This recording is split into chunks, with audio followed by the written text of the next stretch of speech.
I'm a doctor by profession, so you can understand, how much we have to get into the details of, what is the definition of this? Sir, I heard you're a doctor as well. So we always get into what it is. Define. So I would like to define this very term here, which says disability is any impairment. Okay, again, impairment means anything which is not normal. It might be a scratch on the skin, okay? Anything which is just not the same for everybody, which is considered as a defect. It might be permanent, it might be temporary, but it is just an impairment. That is a little deviation from the normal. We are all impaired because we are all different from each other. So I have glasses. Am I impaired? So impairment is anything which is, bodily, physically, mentally, sensory ways it's different. So that is an impairment. So disability is defined as anything which is, which because of an impairment causes us to, not interact with our surroundings. That is the very basic definition of disability. Okay, so there are two concepts here, that what kind of interaction would, label any person as disabled. If there's any physical interaction which causes any person to be not in this room, any intellectual capacity which would hinder somebody to interact with you. So all these things would constitute a disability. And then the other very famous term, now we are so advised to use this term, is known as persons with disability. Who are these persons? Any person who is having this impairment on a permanent basis, when interacts with environment, when the environment stops that person from interacting with their surroundings, is known as a person with disability. Okay, I would like you all to again understand that the definition says that it is any obstacle which is created by the environment that makes a person disabled. Okay. So, again, by profession, sorry, I'm a doctor, I need to get into the root cause of everything. So, what does this disability mean? How can anybody be disabled? How can they become disabled? First, congenital defects. So there was some anomaly in the chromosomes. They did not get the right kind of nutrition. There was, a chemical reaction to any medication that the mother was taking. That these congenital defects might occur in any person, not their fault. Then the second, at birth. Common example is cerebral palsy. You must, I'm sure, if you don't know, please go and read about it. So at birth, trauma can lead to lifelong damages to anybody's brain or a certain segment of the brain. I'm trying to keep it as layman as possible. Okay. Then diseases. Some infectious diseases like poliomyelitis. It's a viral fever, viral infection, I would say.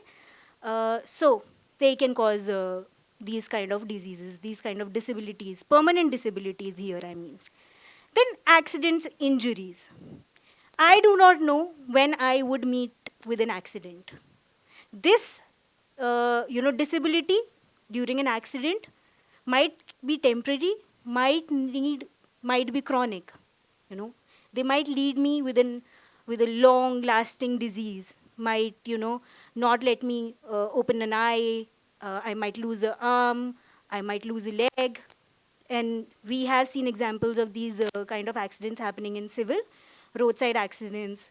Then defense personnel, all your army, Jai Hind, they are all during trainings, during their missions, even, because of the repeated trauma, doing certain exercises again and again, they suffer from disabilities. These are long-term disabilities. And then sports.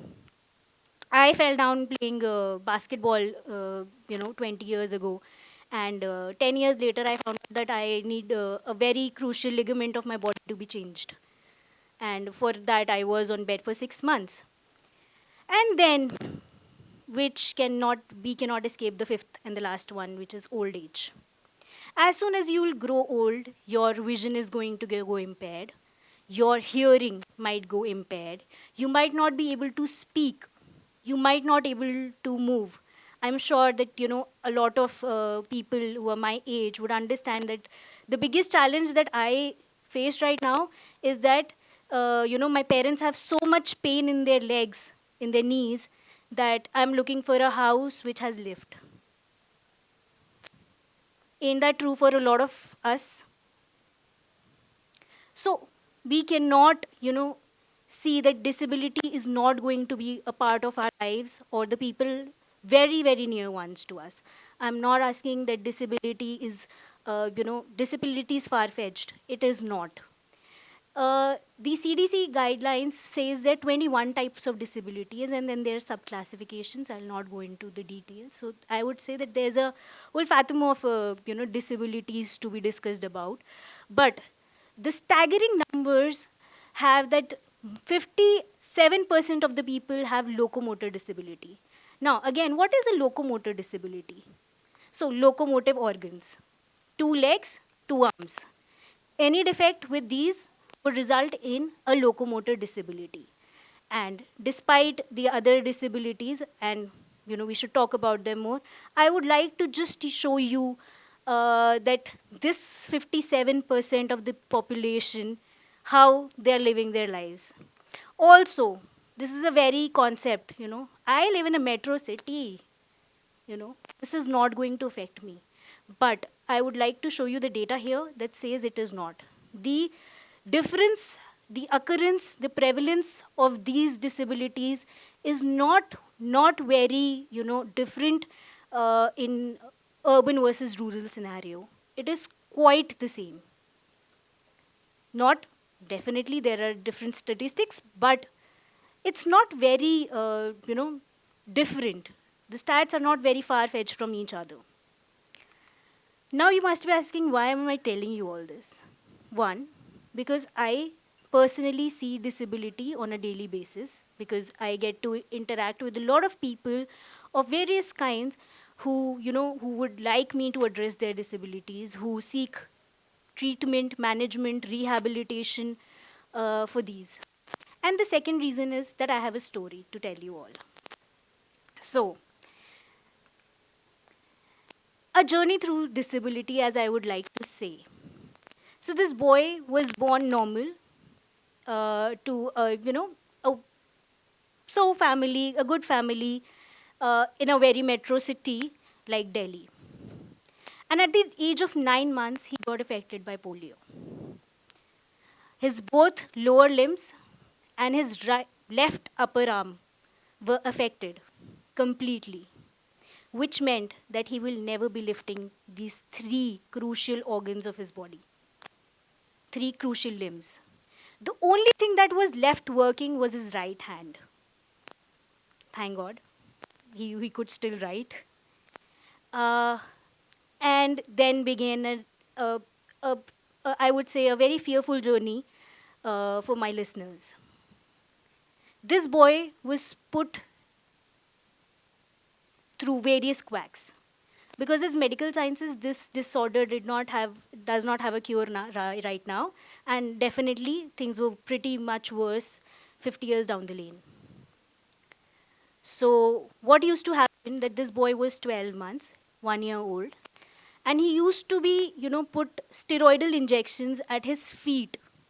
Not 1, not 2, about 20 steroidal injections just at the foot, saying that he will recover. But nothing came along. What next? So, since allopathy was not finding a treatment for the boy, let's go to other practices. Okay. So what other practices should we try to get to? So the very next practice came, ask him not to eat salt for another year. So this is a 3-year, 4-year old boy whose only diet constituted chapatis. He could not have milk. He could not have any vegetable. He could not have any spice. Just plain wheat rotis. For his 3 time meal, 7 days a week, for a year. That's when his parents realized that this is also not going to work out. Then came other things, then came other things. And he spent 6 years of his life seeking treatment which was never there. So then he had a loving family. Somebody said, please educate this boy so, he can become something. He can, take care of something. He can, look after himself. He might, end up as a computer person, a typewriter, something. So send him to school. But how will we take this child to school? The mother has 3 other children to take care of. The father has to go and, earn. Who's going to pick him up? Who's going to help him out? So the family, who he is very grateful for, and so am I, uh, came to aid. They said, we'll have a help. Okay, pretty sorted scene. So this guy gets to start his education at the age of 6 years. And now what happens is he's all the time held into his hands, picked up like a sack of rice, sack of wheat, and he's carried. So as soon as you reach the school, you're asked to sit on a chair. Okay, pretty fine. All the classes are there. He's enjoying, he's reading what he must be doing. He wants to go to the washroom. But the helper is not there. The school the school has ended and the helper is not yet back to pick him up. So what all they do is the watchman stands, he again takes the boy into his hands. He makes him sit at the bench outside the school and leaves. And this boy cannot return home until he gets help, because as soon as he will, get down from the bench, he will have to crawl and the stray dogs will attack him. So he has been left with no option but to sit and wait. This was his journey, through education. Then definitely no other educational institution had the services to, get a boy with such special requirements to school. Because when we create any institution, we think of, us, you, me, people like you and me, who have both their legs, both their hands working perfectly all right. He said, don't worry, I will graduate, but, I will do a distant learning program. And so he did. Meanwhile, this child knew that he was not what his disabilities were. He said, I want to venture into business. All he asked was his father was, please support me. Well, this was genuine and this was relevant. So his father said, do it. So his father had a sanitary hardware shop at Chandni Chowk. And he said, okay, come and learn with me tomorrow. So he went there. Now, the biggest challenge with this boy was not about, picking up stuff, selling. He knew selling. Was that he had to, hold drinking water for 6 to 8 hours. Because the washroom was 3 kilometers away. So, every time if he would drink water, he would think of it that how will I go to that washroom which is 3 kilometers away on my crutches and my calipers. So he would, stop drinking water when he leaves his home and would only drink water when he would come back. Koi baat nahi. This is also something that, needs to be overcome with. He eventually, went on to do multiple businesses. And he got married. He got married to a pretty woman who was also a polio patient, who was also, having crutches and calipers with her. So they went ahead, got married, had this very normal child. And a challenge I don't know how many of your parents here. But what would you want to do? Is to, when you get back home, is to just take your child in your arms? But this man had to first settle down because he cannot hold his child with while he's still wearing the calipers and the crutches, because as soon as he lets the crutches go, he would fall. It's also fine. There's a limitation. We all adapt. I would proudly, begin to tell you that this man today owns the largest franchise network of the one of the most prestigious play school chain.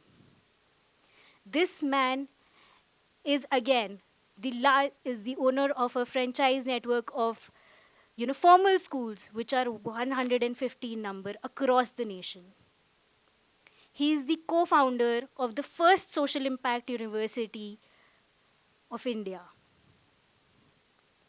He is the founder of the largest diagnostic center in Delhi. And I I can just keep on going about him. He recently became the Amazon's best-selling author this January itself. And I am very proud to tell you all that this man is my father.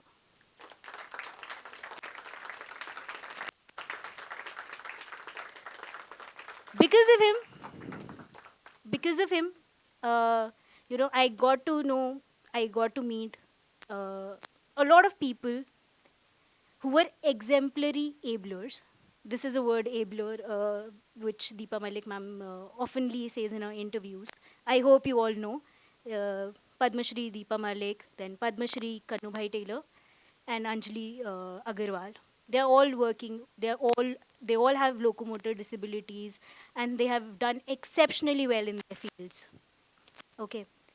So since I was, getting in connect, I myself had a journey through disability because I was a child who was brought up by two people who were not able to, who were not very conform with the societal standards of normal.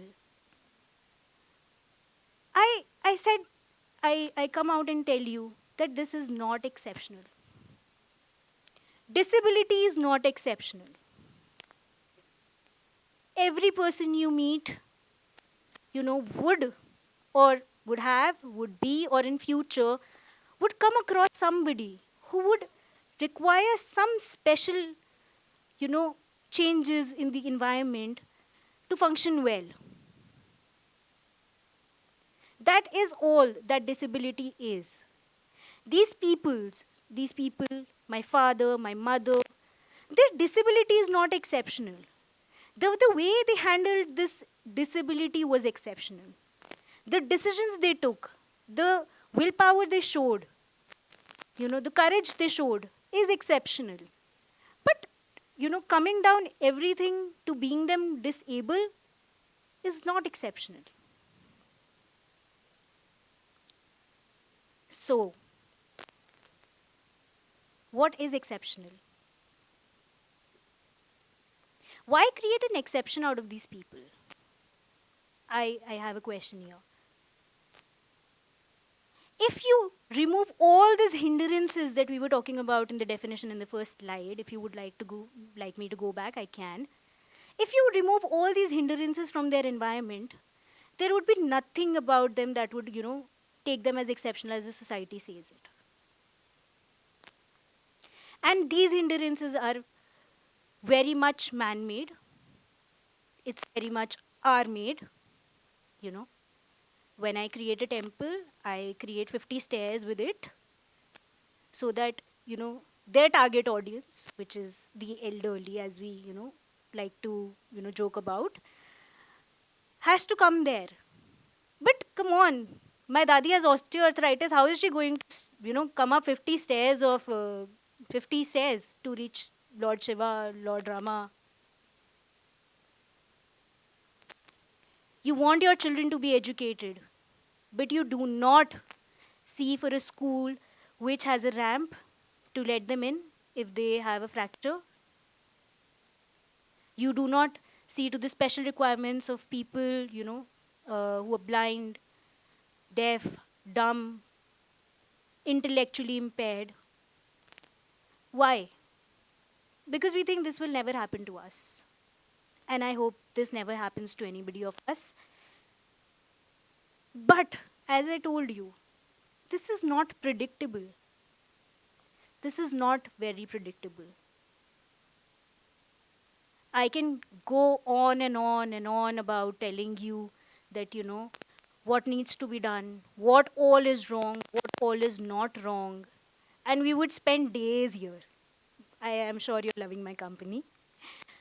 But all these people just want you to take a note of them, a note that they exist, a note that they are the most marginalized section of the society, waiting for its community members to just see them. Because when you'll see them, you'll realize what needs to be done, and nobody standing here will be able to tell you what to do next. Thank you. That was my time.